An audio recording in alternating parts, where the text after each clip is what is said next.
I stopped tending to the marriage that I had, the relationship that I built, the partnership, because I started saying to myself, I need to water my seeds. I need to water this seed, forgetting that my wife and my child, they're both planted in the same soil. You know, that's my family. Ladies and gentlemen, I'd like to take a minute of your time to tell you the story of my life. Today I want to talk about like the dynamics that happen when you're a man and you have a child, and you have to still exist with your relationship with your partner around that, but not even that, navigating your relationship with the entire world. Nobody prepared me for that. I feel like as the big bro to some of the people on this channel, it made me think. My marriage was going smoothly until we had our first child. I'm sure most of you can relate. And the thing is, it's like, what was it? You question yourself, what, were we too young? We wasn't ready, we're not prepared. You can never really be prepared. At this point, like, I couldn't predict the future or make the world a better place, but I felt like that was what was required from me, you know? Like most fathers, the moment you hear, I'm gonna be a father, it's like, okay, attention, how do I go into father mode? You know, that transition is crazy. It's like a level of responsibility that just shifts your priorities completely. So then you start to rearrange your CV, and father sits at the top of that list and everything else becomes deprioritized, you know, brother, son, husband. And that's kind of what was the cause of the problem initially, because I started to see myself as like, yo, I'm a father now. The father is who I need to be, and everything else is like, I can fall in line when it's required, but nothing takes more priority than father. And most guys watching this can relate to. I don't care what anyone says, most guys watching can relate to that sentiment. And I'll be honest with you, so the moment my child came in, for me, husband became like a role. It felt like a role, whereas father felt like a purpose, you know, like a mission, you know, something that I was ordained to do, you know what I mean? So it felt like husband is like self-assigned. I get to be a husband. I choose to be a husband, whereas father is divine. Do you get what I'm saying? That one is from the almighty above, you know, there's no other blessing. So that's when it started to cause like all the fights with my wife and me, because she'd be like, oh, but like, you're neglecting me because you're spending all your time with the child. I've never understood why women say that. You know, this is why I'm going to be controversial, because I feel like, and this is how I felt then, the child needs me more. The child needs me more. Here's where I was wrong though, because I was like, the child needs me more, but I also say to her, and you've had a lot more years with me anyway. Like, your time is up. It's the child's time now. And that's what caused a lot of the arguments, because I didn't get to a point where I realized that although my child needs me, my wife also needs me, but in different ways. Do you get what I'm saying? I didn't acknowledge those different ways. I was like, yo, right now, all my business is going into this. And, you know, all the other stuff can kind of like fit onto the side. And I used to say this to my wife, like, yo, right now, I can't be a good husband. Good husband right now is over there. I can be a decent husband for now, but then I'll go back to being a great or good husband afterwards, you know. That's my priority afterwards, because right now, this little thing that's in my hand requires all my attention. So there's no relationship time, there's no husband time, there's only father time, you know. That's where my mind was, father time. No pun intended. Entendre, don't even ask me how I did it. Father time, you know, that, yeah, but I just wanted to be in that mode so much, and it consumed me to the point where it consumed every area of my life. I'm not gonna lie. You may have seen it even in my output creatively. I was like, nothing else matters. I have to protect this child. I think a lot of that comes from my relationship with my dad, which was great. Like, I've always had a great relationship with my dad. He's always, and still is, my hero. Do you get what I'm saying? So I was always like trying to live up to that, but also we spent a lot of time away. You know, my dad spent a lot of time in Ghana. He still lives in Ghana. And when he was away for that time, I guess I felt like I want to be him, but even better, and not spend any time away from this child. And, you know, it kind of put everything else. When you become a father, sometimes you end up losing yourself. And that's a big thing that happens to a lot of men. Their role becomes restricted to father. And there's nothing wrong with putting your family above everything, but at the same time, your job is also leader. Your job is also provider. Your job is also survivor.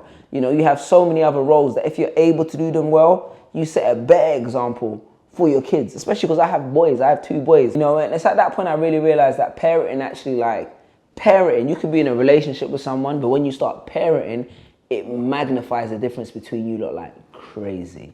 Like it magnifies the different ways you look at the world, the different ways you approach the world, the different ways like you want to bring your children into the world. Like it's different discussing it, but when you're in it at that moment in time, you just start to see it, the striking contrast. And it's like, we're not trying to find a middle ground because we're on opposite ends of the spectrum where she's like, yo, we still need a relationship. And I'm like, yo, no. Right now, I need to be here. You know, I was like a soldier who wouldn't abandon his post. And I'm like, don't you see that I'm defending the fort? I'm holding it down. In my defense, I always say I feel like women get 9 months extra to prepare. I feel like women get 9 months extra to kind of think about how they're going to balance the world and balance this little creature. I felt like I came out of the hospital, like with no idea. I just stepped out of the hospital. Then it was like, how am I going to take care of this thing without dropping him? I remember putting him in the car seat for the first time, anyone that has a newborn. And I'm thinking like, yo, they let me leave the hospital with this baby. Yo, that is nuts.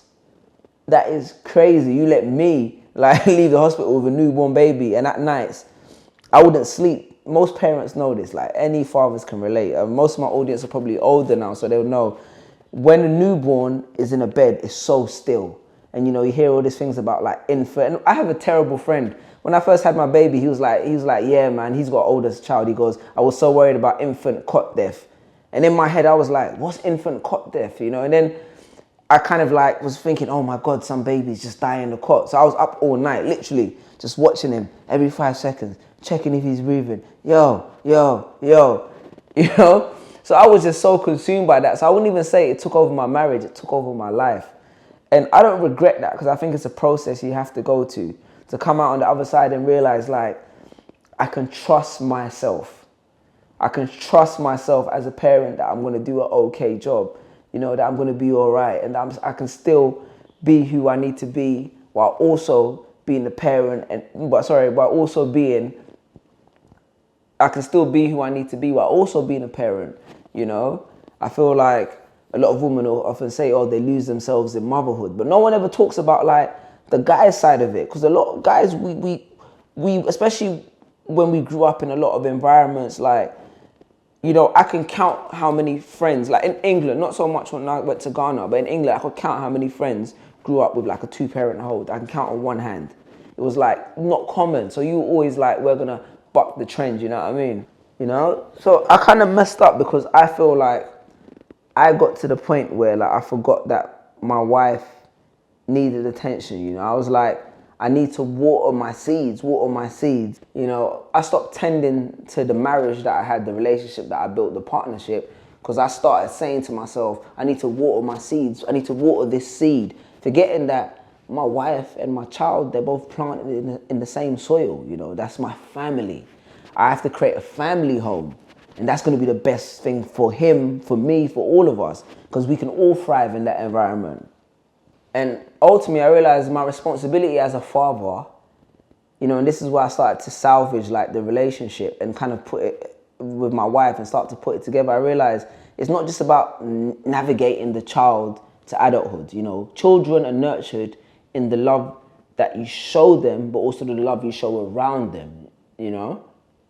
So the relationship I have as a father doesn't compete with the relationship I have as like everything else. They coexist, because that coexistence is really, really what's going to make my son into a G, you know? And what I remembered was that like, I married my wife for a reason. I married her because she elevates me. We elevate each other, you know, and me leaning into that elevation is going to take us all to greater heights in some capacity, even if we're unaware of it. Because ultimately, you're trying to raise a healthy child, but you're also trying to raise a healthy home. Do you get what I'm saying? So I'm just kind of making this video in case anyone's in the same situation. I have a newsletter, for better or for worse, where I write a lot about relationships and, you know, in all capacities and emotions in general. You can subscribe to that. But I just wanted to kind of share the stories same way in case anybody can relate to it and it can impact or inform the way they see things or the struggles they're having. Because I posted on Instagram, I was like, yo, who is like, did having a child ruin your relationship? I did a poll and majority of the poll was like, yeah, it made it worse. Do you get what I'm saying? I recently just, I do a lot of writing. I'm building a publishing. I'm building a bookshop. I'm building an online bookshop. I don't know what I want it to look like now, but all I know is I want it to be unique. So I took some of the newsletters, if you got this far anyway, I turned them into essays. Yeah, basically, look, people order different books. This one is about the book you'd wish you'd read before marriage, kind of like my experience. It's not like self-help, it's just my experience. It's a short essay. I write these so they're short, easy to read and accessible. And also, I recently just about to retire this book, meaning that when the copies I have are almost finished, I'm not printing anymore. You can still have them digitally and audio, but I like the idea of making stuff that actually have value in this world and save the environment and that at the same time. I'm actually planning on taking some of my pieces on YouTube and turning them into books and then kind of making 50 copies maybe and giving them out to people. So keep your eyes peeled for that. So I've got that one. And I've also got business tips for the man them, which is kind of like for young aspiring entrepreneurs who want to get into business. I've got that all on my Shopify. See, the other book is hardback. It's hard to get out. Pause. But this one is like 50 business tips. And this kind of just takes you through like the ideas of starting a business. For those of you who follow me, I've always been a storyteller. I'm just working on doing it a lot more in the written medium. So that's just the first of many, many books I plan to release throughout the year. But hopefully this is insightful for you lot, yeah? Follow me on my newsletter. I post more on Instagram than anywhere else. I'm starting doing some lives on TikTok as well. So if you think this conversation might benefit you, don't forget to subscribe, like, smash, hit the like button, please. Give me some engagement because this channel is so... But I still love you lot who are here.